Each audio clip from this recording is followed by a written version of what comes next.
జిల్లా తెనాలిలో smart ration కార్డుల పంపిణీ కార్యక్రమం జరిగింది. ఈ కార్యక్రమంలో మంత్రులు పెంబసాని చంద్రశేఖర్, నాదెండ్ల మనోహర్, అలాగే ఎమ్మెల్సీ ఆలపాటి రాజేంద్ర ప్రసాద్ పాల్గొన్నారు. ఈ సందర్భంగా వాళ్ళు మాట్లాడుతూ భారతదేశంలో ఎక్కడా లేని విధంగా స్మార్ట్ కార్డులను ఏపీలో మొట్టమొదటిసారిగా అమలులోకి తీసుకొస్తున్నామని చెప్పారు. అలాగే పెన్షన్లు 4,000 రూపాయలు అందించడం అనేది యావత్ దేశంలో ఏపీలోనే జరుగుతోందని చెప్పారు.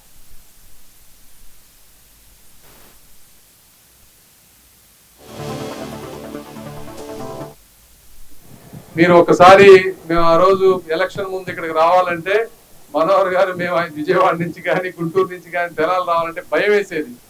2 గంటలు పట్టేది ఇక్కడికి రావాలంటే. ఆ విధంగా ఉన్నటువంటి రోడ్డు ఈ రోజున సంక్షేమ పథకాలతో పాటు అవి కూడా అద్భుతంగా మీరంతా 40 నిమిషాల్లో ఈ రోజు రాగలిగాం మేమందరం. అక్కడ రోడ్లు అదే విధంగా ఎక్కడ అవసరం వస్తే ఇక్కడ విలేజెస్ మధ్య అయితే ఇంకా కొన్ని వేయాలి, కాదనటం లేదు.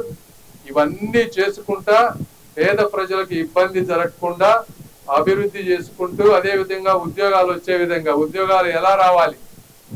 గత 5 సంవత్సరాలు తీసుకుంటే ఒక్క కంపెనీ అంటే ఎవరన్నా చెప్పగలంటే ఎవరు చెప్పలేనటువంటి పరిస్థితి. ఈరోజు నారా లోకేష్ గారు దేశం అంతా తిరిగి ఆయన శక్తి మేర ఎక్కడ అవసరమైతే అక్కడ ఆ విధంగా కంపెనీలు తీసుకొస్తా ఉన్నారు. అవన్నీ ఒక 2 సంవత్సరాల్లో పట్టాలెక్కితే ఉద్యోగాలు ఈ విధంగా సమగ్రమైనటువంటి అభివృద్ధి చేస్తూ